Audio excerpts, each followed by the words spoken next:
ఆధునిక భారతదేశ చరిత్రలోని యూరోపియన్ల రాక అనే చాప్టర్లో బ్రిటిష్ వారి రాకకు సంబంధించిన అంశాలను బ్రిటిష్ ఈస్ట్ ఇండియా కంపెనీ 1599లో స్థాపించిన సంస్థ ఏది? Merchants adventure group. British East India company 1599లో స్థాపించిన సంస్థ ఏది? Merchants adventurers group. British East India కంపెనీకి బ్రిటిష్ రాణి 1వ ఎలిజబెత్ ఎప్పుడు అంగీకారంను తెలిపింది? డిసెంబర్ 31, 1600 సంవత్సరంలో. బ్రిటిష్ ఈస్ట్ ఇండియా కంపెనీకి బ్రిటిష్ రాణి 1వ ఎలిజబెత్ ఎప్పుడు అంగీకారంను తెలిపింది? డిసెంబర్ 31, 1600 సంవత్సరంలో. 1600 సంవత్సరంలో సూరత్ చేరుకున్న బ్రిటిష్ నౌక పేరు ఏమిటి? హెక్టర్. 1600 సంవత్సరంలో సూరత్ చేరుకున్న బ్రిటిష్ నౌక పేరు ఏమిటి? హెక్టర్. 1608లో హాకిన్స్ ఈస్ట్ ఇండియా కంపెనీ రాయబారిగా ఎవరి ఆస్థానాన్ని సందర్శించాడు? Jahangir. 1608 Hawkins East India company రాయబారిగా ఎవరి ఆస్థానాన్ని సందర్శించాడు? జహాంగీర్. ఈ ప్రశ్న నుండి మరికొన్ని ప్రశ్నలను చూద్దాం. హాకిన్స్ ఈస్ట్ ఇండియా కంపెనీ స్థావరాన్ని ఎక్కడ నిర్మించుటకు అనుమతి పొందాడు? Surat. Hawkins East India company స్థావరాన్ని ఎక్కడ నిర్మించుటకు అనుమతి పొందాడు? సూరత్. 1615లో బ్రిటిష్ రాజు 1వ జేమ్స్ ఎవరిని తన రాయబారిగా జహాంగీర్ ఆస్థానానికి పంపాడు? సర్ థామస్ రో. 1615లో బ్రిటిష్ రాజు 1వ జేమ్స్ ఎవరిని తన రాయబారిగా జహాంగీర్ ఆస్థానానికి పంపాడు? సర్ థామస్ రో. ఈ ప్రశ్న నుండి మరికొన్ని ప్రశ్నలను చూద్దాం. మొఘల్ సామ్రాజ్యంలో ఎక్కడైనా సరే వర్తకం కొరకు స్థావరాన్ని ఏర్పాటు చేసుకొనుటకు సర్ థామస్ రో ఎవరి వద్ద అనుమతి పొందాడు? జహాంగీర్. మొఘల్ సామ్రాజ్యంలో ఎక్కడైనా సరే వర్తకం కొరకు స్థావరాన్ని ఏర్పాటు చేసుకొనుటకు సర్ థామస్ రో ఎవరి వద్ద అనుమతి పొందాడు? జహాంగీర్. 1639లో చంద్రగిరి పాలకుడు 3వ వెంకటపతి రాయలు మద్రాస్ పట్టణాన్ని ఏ బ్రిటిష్ అధికారికి ఇచ్చాడు? Francis day. 1639లో చంద్రగిరి పాలకుడు 3వ వెంకటపతి రాయలు మద్రాస్ పట్టణాన్ని ఏ బ్రిటిష్ అధికారికి ఇచ్చాడు? Francis day. 3వ వెంకటపతి రాయలు మద్రాస్ పట్టణాన్ని బ్రిటిష్ వారికి ఇవ్వటంలో మధ్యవర్తిత్వం వహించింది ఎవరు? దామెర్ల సోదరులు వెంకటాద్రి, అయ్యప్ప. 3వ వెంకటపతి రాయలు మద్రాస్ పట్టణాన్ని బ్రిటిష్ వారికి ఇవ్వడంలో మధ్యవర్తిత్వం వహించింది ఎవరు? దామెర్ల సోదరులు వెంకటాద్రి, అయ్యప్ప. మద్రాస్ పట్టణాన్ని దామెర్ల సోదరుల తండ్రి చెన్నప్ప పేరు మీద ఎలా పిలుస్తున్నారు? చెన్నై. మద్రాస్ పట్టణాన్ని దామెర్ల సోదరుల తండ్రి చెన్నప్ప పేరు మీద ఎలా పిలుస్తున్నారు? చెన్నై. మద్రాసులో నిర్మించిన కోటను ఏమి అంటారు? Saint George. మద్రాసులో నిర్మించిన కోటను ఏమి అంటారు? Saint George. ఈ ప్రశ్న నుండి మరికొన్ని ప్రశ్నలను చూద్దాం. మద్రాసులో సెయింట్ జార్జ్ కోట నిర్మాణం ఎప్పుడు జరిగింది? 1639-40లో. మద్రాసులో సెయింట్ జార్జ్ కోట నిర్మాణం ఎప్పుడు జరిగింది? 1639-40లో. 1668లో సెయింట్ డేవిడ్ లేదా బాంబేను శాశ్వత లీజ్కు బ్రిటిష్ ఈస్ట్ ఇండియా కంపెనీకి ఇచ్చింది ఎవరు? రెండవ చార్లెస్. 1668లో సెయింట్ డేవిడ్ లేదా బాంబేను శాశ్వత లీజ్కు బ్రిటిష్ ఈస్ట్ ఇండియా కంపెనీకి ఇచ్చింది ఎవరు? రెండవ చార్లెస్. 1698లో బెంగాల్ జమీందార్ మిల్లత్ నుండి బ్రిటిష్ ఈస్ట్ ఇండియా కంపెనీ ఏ గ్రామాలను పొందింది? కాలికత, గోవిందాపూర్, సుతనాటి. 1698లో బెంగాల్ జమీందార్ మిల్లత్ నుండి బ్రిటిష్ ఈస్ట్ ఇండియా కంపెనీ ఏ గ్రామాలను పొందింది? కాలికత, గోవిందాపూర్, సుతనాటి. కాలికత, సుతనాటి, గోవిందాపూర్ ఈ 3 గ్రామాలను కలిపి ఏమి అంటారు? కలకత్తా. కాలికత, సుతనాటి, గోవిందాపూర్ ఈ 3 గ్రామాలను కలిపి ఏమి అంటారు? కలకత్తా. కలకత్తాలో నిర్మించిన కోటను ఏమి అంటారు? Fort William. కలకత్తాలో నిర్మించిన కోటను ఏమి అంటారు? Fort William. ఫోర్ట్ విలియం ఏ మొఘల్ చక్రవర్తి కాలంలో నిర్మించబడింది? ఔరంగజేబు. ఫోర్ట్ విలియం ఏ మొఘల్ చక్రవర్తి కాలంలో నిర్మించబడింది? ఔరంగజేబు. 1717లో బ్రిటిష్ ఈస్ట్ ఇండియా కంపెనీకి బంగారు ఫర్మాన్ లేదా ఫ్రీ దస్తక్ లను ఇచ్చిన మొఘల్ చక్రవర్తి ఎవరు? ఫరూఖ్సియార్. 1717లో బ్రిటిష్ ఈస్ట్ ఇండియా కంపెనీకి బంగారు ఫర్మాన్ లేదా ఫ్రీ దస్తక్ లను ఇచ్చిన మొఘల్ చక్రవర్తి ఎవరు? ఫరూఖ్సియార్. ఈ ప్రశ్న నుండి మరికొన్ని ప్రశ్నలను చూద్దాం. బంగారు ఫర్మాన్ ప్రకారం బ్రిటిష్ వారు 3000 రూపాయలు చెల్లించి ఏ ఏ ప్రాంతాలలో సుంకం చెల్లించకుండా వ్యాపారం చేసే అనుమతి పొందారు? బెంగాల్, గుజరాత్, దక్కన్, హైదరాబాద్. బంగారు ఫర్మాన్ ప్రకారం బ్రిటిష్ వారు 3000 రూపాయలు చెల్లించి ఏ ఏ ప్రాంతాలలో సుంకం చెల్లించకుండా వ్యాపారం చేసే అనుమతి పొందారు? బెంగాల్, గుజరాత్, దక్కన్ అంటే హైదరాబాద్. బంగారు ఫర్మాన్ను ఫారూఖ్సియార్ ఇచ్చుటకు కారణం ఏమిటి? బ్రిటిష్ వైద్యుడు హామిల్టన్ ఫారూఖ్సియార్ యొక్క రాచపుండును నయం చేసినందుకు. బంగారు ఫర్మాన్ను ఫారూఖ్సియార్ ఇచ్చుటకు కారణం ఏమిటి? బ్రిటిష్ వైద్యుడు హామిల్టన్ ఫారూఖ్సియార్ యొక్క రాచపుండును నయం చేసినందుకు. బంగారు ఫర్మాన్ను ఏమంటారు? Magna కార్టా of the company. బంగారు ఫర్మాన్ను ఏమంటారు? Magna కార్టా of the company. ఇండియాలో ఏర్పడిన మొదటి మున్సిపాలిటీ ఏది? మద్రాసు. 1688లో. ఇండియాలో ఏర్పడిన మొదటి మున్సిపాలిటీ ఏది? మద్రాసు. 1688లో. మద్రాసును మున్సిపాలిటీగా చేస్తున్నట్టుగా ప్రకటించినది ఎవరు? రెండవ జేమ్స్.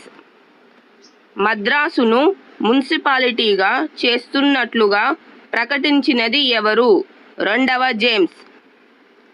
బ్రిటిష్ వారు భారతదేశంలో నిర్మించిన మొదటి కోట ఏది? Saint George fort.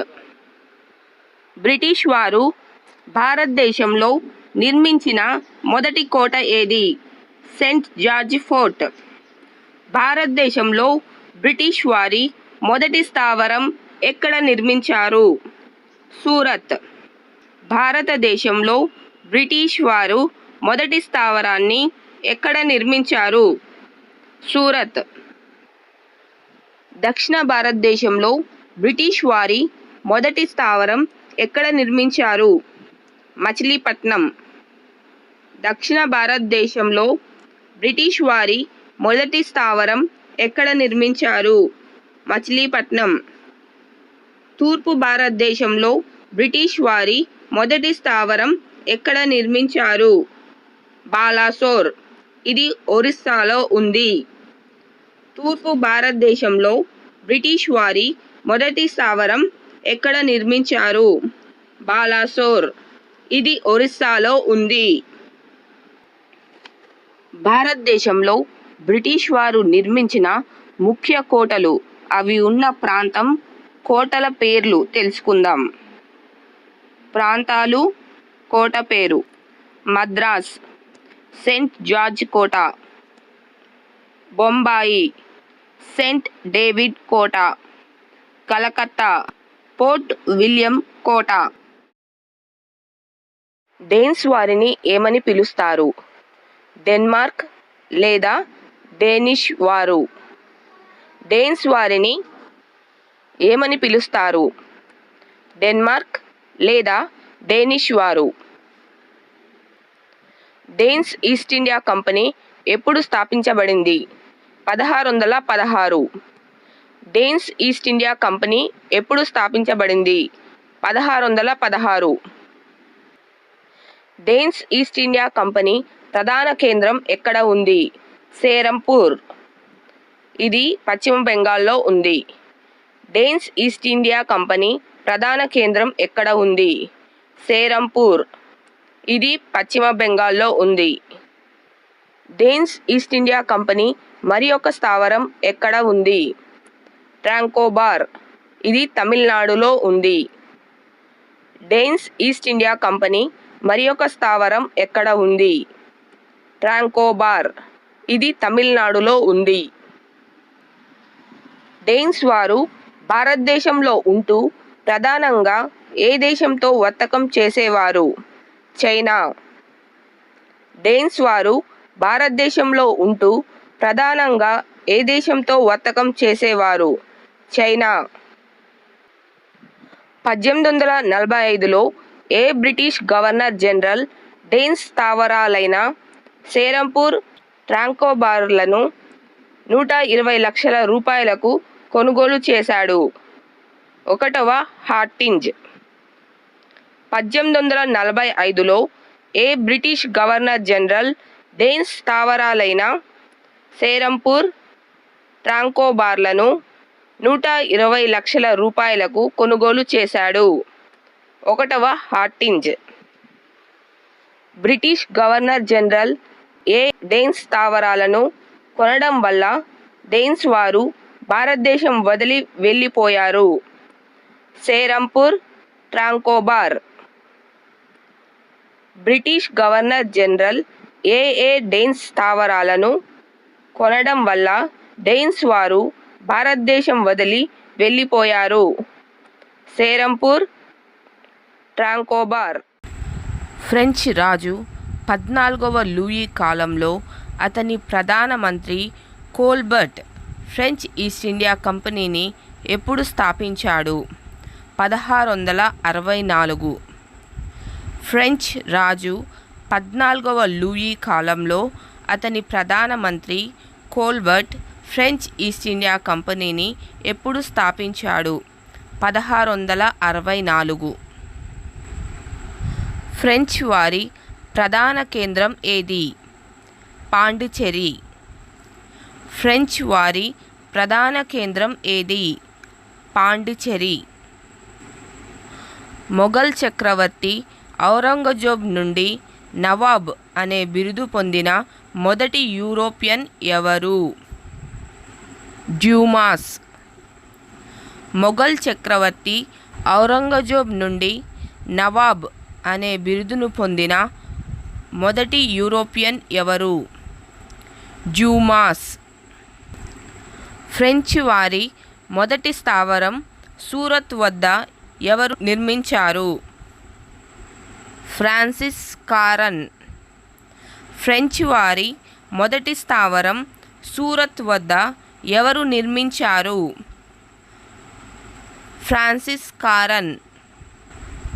ఫ్రెంచ్ వారు ఆంధ్రాలో మొదటి స్థావరాన్ని 1669లో ఎక్కడ నిర్మించారు? మచిలీపట్నం. ఫ్రెంచ్ వారు ఆంధ్రాలో మొదటి స్థావరాన్ని 1669లో ఎక్కడ నిర్మించారు? మచిలీపట్నం. మచిలీపట్నం స్థావరాన్ని నిర్మించినది ఎవరు? మాకర్. మచిలీపట్నం స్థావరాన్ని నిర్మించినది ఎవరు? మాకర్. మాకర్ ఎవరి వద్ద అనుమతి పొందాడు? గోల్కొండ నవాబు అబ్దుల్లా హుసేన్. మాకర్ ఎవరి వద్ద అనుమతి పొందాడు? గోల్కొండ నవాబు అబ్దుల్లా హుసేన్. ఫ్రెంచ్ మొదటి గవర్నర్ ఎవరు? Francis Martin. ఫ్రెంచ్ మొదటి గవర్నర్ ఎవరు? Francis Martin. 1673లో ఆర్కాట్ పాలకుడు షేర్ఖాన్ లోడి నుండి ఏ గ్రామాన్ని ఫ్రెంచ్ అధికారులైన Francis Martin Bellanger de Lespinay పొందారు?